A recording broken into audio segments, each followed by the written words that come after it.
to make a video about why streaming companies such as Spotify and Apple Music and Tidal are really destroying music for the musicians, and it'll eventually affect the consumer.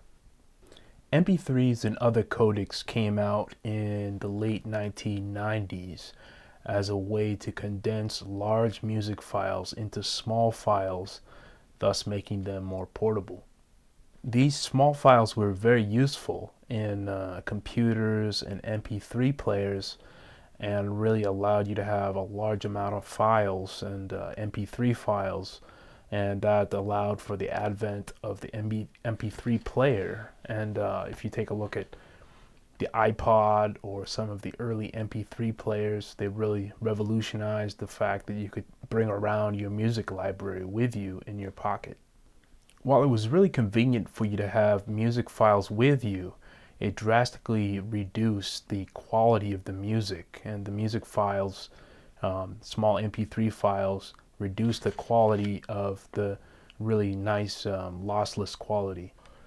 So when you listen to the difference in these smaller files, the quality is just drastically reduced.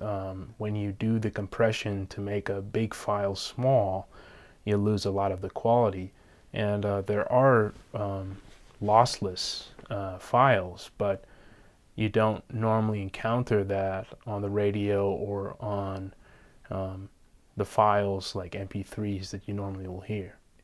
In addition to the degradation of music quality, if you listen to music nowadays, a lot of people listen to music through the speakers on their iPhone or the speakers on their computer, and they really lose that sound that was meant to be heard, or studio quality. And a lot of people don't even know what amazing music sounds like, because they just listen to, radio music or music that just doesn't have that level of quality. A lot of people really don't realize this, but there is a better level of quality. And I know a musician, like Ron Carter, for example. He's got speakers. He's spent well over $50,000 for these speakers, because he can really hear the sound closer to that live experience that really makes a difference. But even if you are a consumer, you can get speakers for not that much that will drastically improve the quality. If you're listening just through the speakers on your computer without the sound, you're losing that bass quality. You're losing little things that really improve the sound. The other major issue that came about is that MP3s were shared on the internet illegally in many cases, and large amounts of music is just shared online for free through programs. It used to be like LimeWire, and then torrents came around, and it just takes away from the artists, because you're getting all that music for free. And people in this day and age think they're part of an entitlement culture, but you've got to realize that that music wasn't just something simple to create. It required a lot of time and energy put in, and you really should consider supporting the artists. I've actually run into people who try to come up with justifications. They'll say, well, that musician died 50 years ago, so I shouldn't have to pay, or things like that. But you got to realize that that money goes to the family. It helps keep the record label open, and it's just not ethical. So, probably what is better for you to do is just to buy the music on a CD and back it up on your computer, and you're just really supporting the art and helping keep it go forward.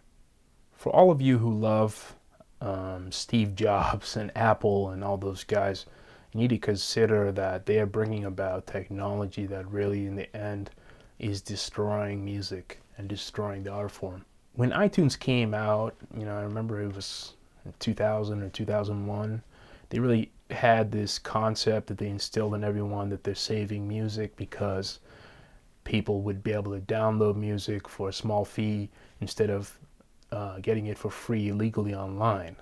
And at first that was the case, but it really brought down the price and the value of music, and it started to degrade from there. when you look at it, the advent of iTunes really helped get rid of music labels and producers, and also got rid of many of the great record stores, including Tower Records and FYE and some of the other record companies who had to shut down.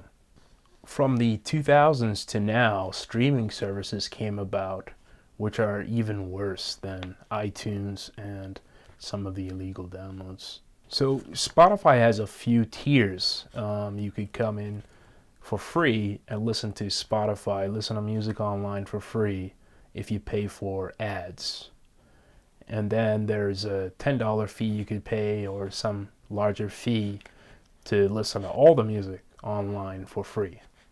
But you need to consider that it's really not free, and Spotify is not really paying the musicians what the music is worth.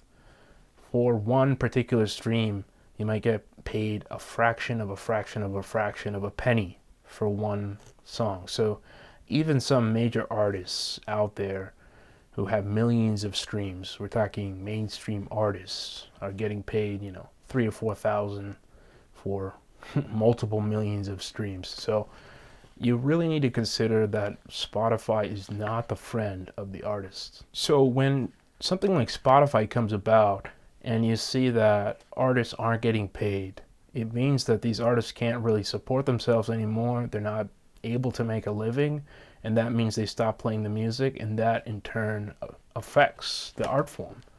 And if you look at jazz in particular, streaming services are really the main cause of many players stopping performing. And you have to consider, you as a consumer using Spotify are directly negatively affecting the art form.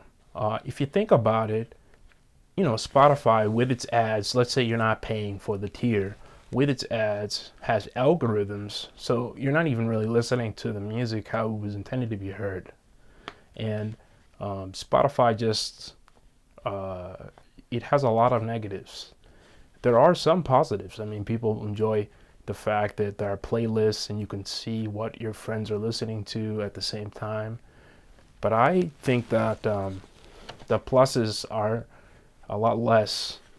I think it's not worth it. And what I would say is, if you're gonna use Spotify, use it briefly. Don't use it in the sense that you're listening to everything on Spotify. Yeah, you might be able to find new music and say, oh yeah, I can find stuff, but you've got to consider you don't even own that music and you're listening to it online.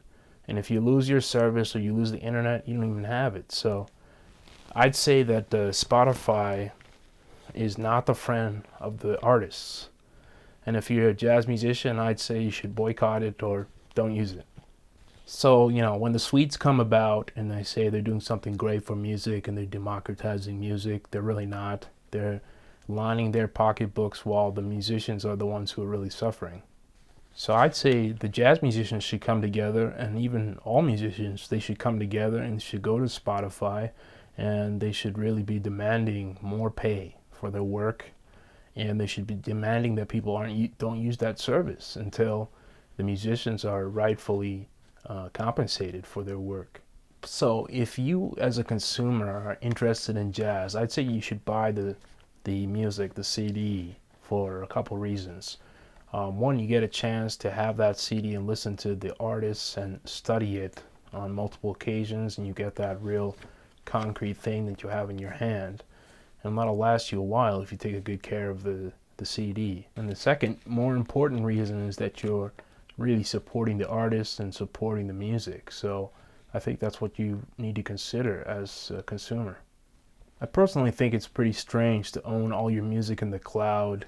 If you lose internet access or something happens to the company that you own this music from on the cloud, you lose the music. But if you have it on your computer or you have it in your possession, you get a chance to own that music, which I believe is important. So now, Apple came out with Apple Music, which is a little different from iTunes. It's a streaming service in its own. And I've used it before, but you just got to consider that Apple Music is the same thing as Spotify, sometimes even worse, because You'll download the music, and then once you lose your subscription, you lose those tracks, and it goes in with your other tracks that you own. So I don't particularly like Apple Music. And you've got to look at Apple. They're also pushing the boundaries. I mean, they're getting rid of CDs in their computers. You have to plug it in through a USB. So a lot of people don't even have a CD player to upload their music to listen to. And you've got to just consider that actually Apple just got rid of iTunes. So they're trying to push streaming services as the main thing. And I think as the consumer, it's our responsibility and obligation to fight these changes. Streaming services are not a sustainable model for musicians. And in the future, you're going to see that a lot of the musicians won't be working anymore and won't be making the music that you enjoy. And you'll be listening to some of that garbage music that's come out today as the main thing. People who are not educated and are not doing it. So if you're a jazz musician, I understand why you might be interested in Spotify, but you're really doing a disservice to people for having that music on Spotify. And I think it's your obligation and the jazz musicians' obligation to come together to fight what these streaming services are pushing as the new technology. So please subscribe and stay tuned. I'm making a lot of videos and comments, and we've got interviews coming up. And thank you for watching.